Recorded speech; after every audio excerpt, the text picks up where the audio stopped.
cast your net to the other side. It's what Jesus said. And growing up as a granddaughter and niece and cousin of many backwoods men, I could tell you that a fisherman doesn't listen to much unless you love him and he loves you.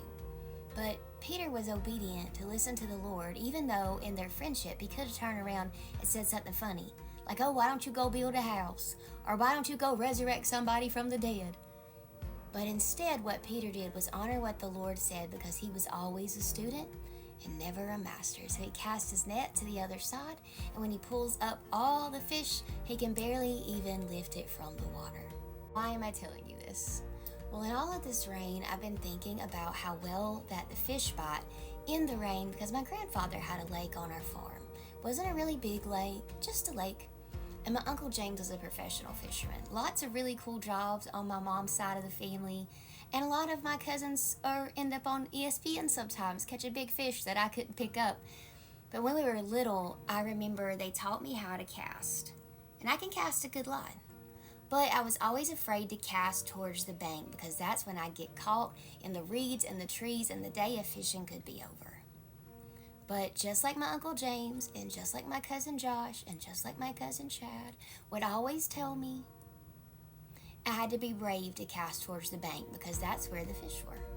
The first thing that would get said is by my Uncle James. I'd go and look in his big, fantastic tackle box, and it was shiny and mirrory and hooky and jelly and all of those really cool things. And as a little girl, I used to want to use the pretty ones with the feathers. And he'd always say, not here. That won't work here. Then my cousin Josh would come up, and I'd get caught in the trees, and he'd be like, don't you get caught in them trees, because I'm going to have to go get it. But you know what? He'd go get it every time.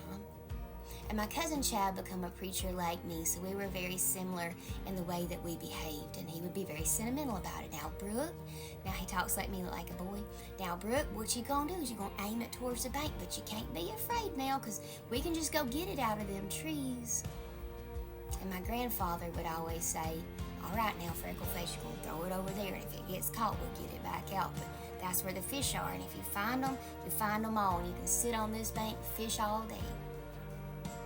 And after I become unafraid of getting my line cut, they were right. You don't always need the tackle you think to tackle a problem.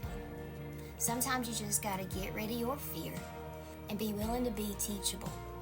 And to not be so afraid to try something new. Cast your net to the other side.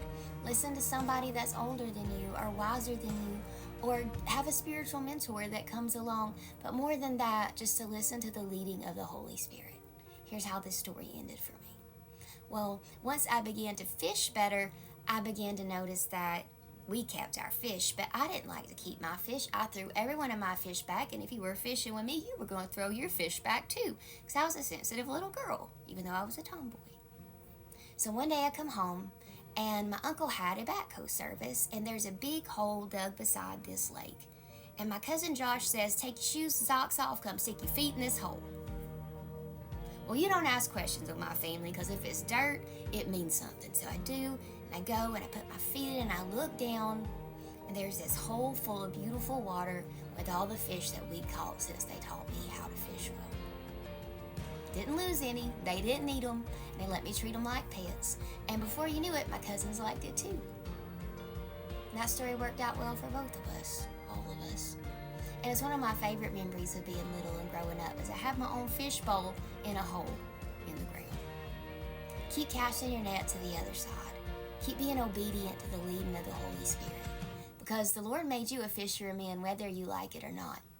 And you'd always need the same tackle to tackle a problem. You just need to let go, let God, and leave your fear in the boat.